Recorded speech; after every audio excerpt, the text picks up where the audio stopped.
vois qu'il y a tellement de beau monde ce matin. Bravo d'être là.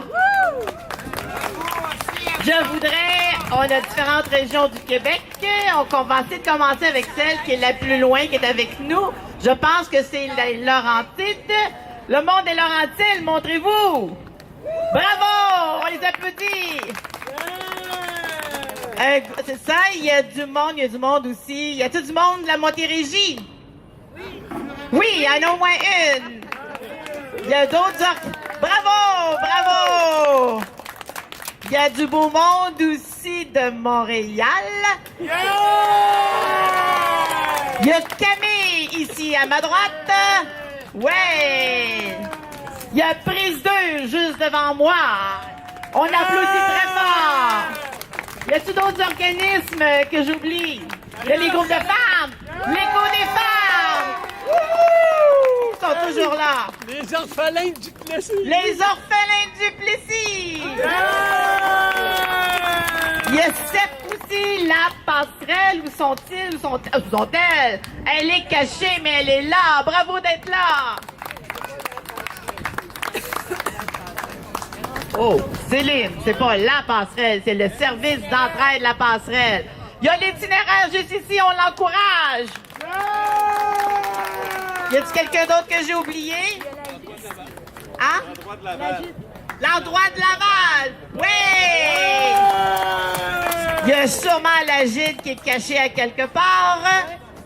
Oui, bravo! Il y a aussi le regroupement des ressources alternatives en santé mentale du Québec. Où êtes-vous? OK, est-ce que tout le monde se sent représenté et les d'autres personnes? Oui, il y a nos percussionnistes. Yeah!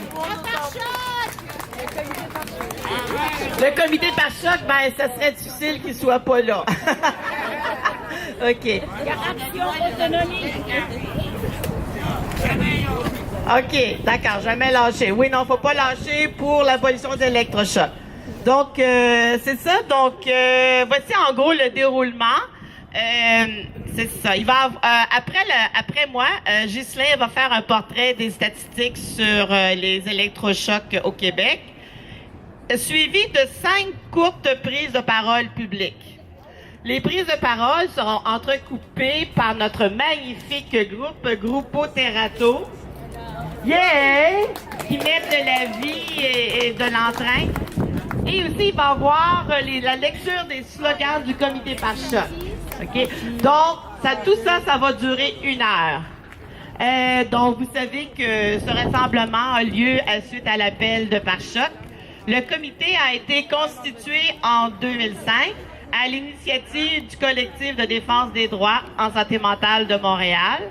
Le comité par choc est un comité autonome qui regroupe des militants et des militantes qui travaillent solidairement. Pourquoi, vous pensez? Pour constituer un mouvement de lutte pour l'abolition des électrochocs au Canada. Au Canada. Un petit lapsus, excusez-moi, j'ai passé au Québec. On va commencer avec le Québec, mais aussi Canada et le monde. OK, il veut que ça suffise. Mon Dieu, on voit qu'on a un supporter. Est-ce que vous aimeriez avoir les petites nouvelles, les petites dernières nouvelles du comité par choc par rapport aux électrochocs? Yeah! On va commencer en grand. On va commencer, on a été récipiendaire, pas de n'importe quoi, du plus grand prix du Québec. C'est le prix Orange de la GSMQ. C'est quoi le prix Orange? C'est la GSMQ, c'est l'Association des groupes en intervention en défense des droits en santé mentale du Québec. Et ça souligne la défense des droits en santé mentale. Il est censé, pour vous montrer que c'est vraiment vrai, que je ne fabule pas, on devrait voir le prix Orange, pas tellement... Oh! Excusez-la, je suis tellement concentrée sur la gauche que j'oubliais ma droite, dans la vie comme en ce moment. Bravo, on a Hélène Grandbois, on a Francine Santerre. C'est vraiment Hélène qui a lancé la lutte sur les électrochocs au Québec et ailleurs même. Mais au Québec, c'est incontournable. C'est une bonne main d'applaudissements pour Hélène Grandbois. Aussi pour Francine Santerre, qui est une grande militante et dont je porte toujours souvent le collier qu'elle m'a fait pour me rappeler du courage d'une femme qui a reçu 167 électrochocs. Bravo, bravo, des survivantes et des grandes militantes. Donc, c'est ça. C'est de valeur qu'il n'y ait pas plusieurs copies du prix de la GID. J'aimerais s'en mettre un chez nous, mais en tout cas. À part de ça, à part du prix, là, c'est un petit peu moins rose, là. On a envoyé une lettre à la nouvelle ministre de la Santé et des Services sociaux et malheureusement, on n'a pas eu d'accusé de réception. Donc, on la relance sur les ondes maintenant. Peut-être qu'on va même passer à la télé. Donc, c'est ça. Je voulais faire un petit retour. Est-ce que vous êtes au courant de la campagne « La mémoire est sacrée ». Est-ce que ça vous dit quelque chose? Oui. OK, la mémoire, c'est ça. C'est une campagne qu'on a commencé avec, c'est ça, pour retirer la nouvelle machine des électrochocs à l'hôpital Notre-Dame. Il n'y en avait pas avant. Ils s'organisaient avant. Pourquoi est-ce qu'il y a une machine maintenant? Donc, c'est notre lutte pour cette région-là. On a reçu 1500 signatures. Et je pense que sur les 1500 signatures, je pense qu'il y en a 1000 qui ont été récoltées par la gang en avant moi. C'est le CIAF, le Centre d'éducation et d'action des femmes, qui sont vraiment des partenaires dans cette lutte-là. Ils sont des machines pour des pétitions. Hein. Si vous cherchez du monde pour aller chercher des pétitions, c'est à elles qu'il faut le demander, mais il faut qu'elles croient en la cause. À date, il y a 44 organismes qui appuient la pétition. Yeah! La pétition va être déposée au conseil d'administration du CIUS du Centre-Sud à Montréal le 12 juin prochain à 18h. Je sais pas si on peut amener bien du monde pour ça. Oui!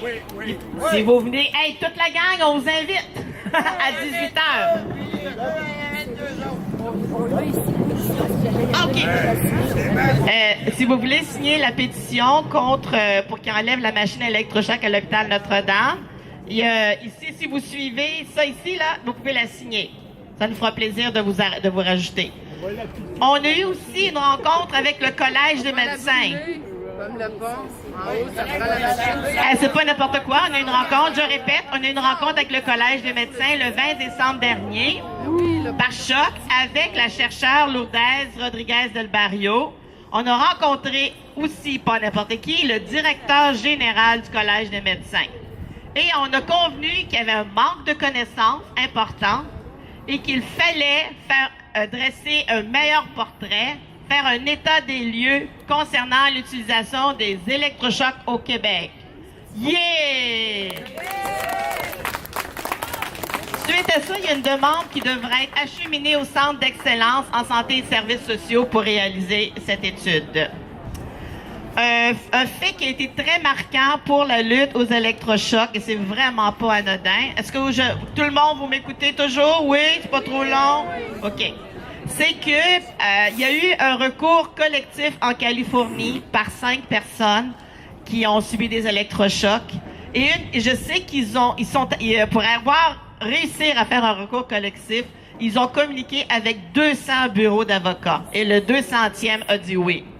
Savez-vous quoi? Ils ont remporté le recours collectif. C'est un grand pas en avant. Et maintenant, la compagnie Somatix, un fabricant de plusieurs machines à électrochocs, est obligé d'écrire dans son pamphlet, qui va avec la machine, qu'il y a un avertissement de risque de lésion cérébrale permanente liée à l'utilisation des électrochocs. Cette information-là avait été cachée.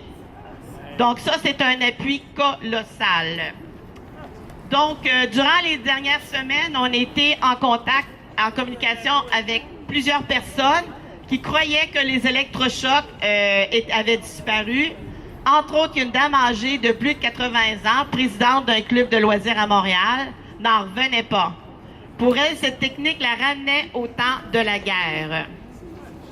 Même réaction d'autres participants préoccupantes, ou entre autres des infirmières retraitées qui croyaient encore que cette technique n'était plus utilisée depuis longtemps.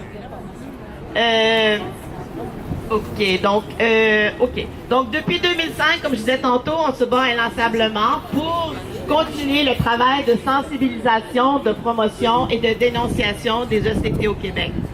Plusieurs actions médiatiques, dont des rassemblements publics comme aujourd'hui, ont permis au comité de mettre sur place les enjeux entourant les électrochocs. Pour assurer une vigilance constante sur l'évolution de cette pratique, le comité a accumulé plusieurs statistiques émanant de la Régie de l'assurance maladie du Québec ainsi que de certains hôpitaux. Si Pare-Choc faisait pas ça, il n'y a personne qui le ferait. Yeah! Vive Pare-Choc! En ce moment, aujourd'hui, il y a d'autres personnes qui font la même chose que nous pour l'abolition des électrochocs. Donc, il y a la Suède, il y a la Corée, il y a Toronto et il y a l'Irlande qui manifestent contre les électrochocs comme nous en ce moment. Yeah!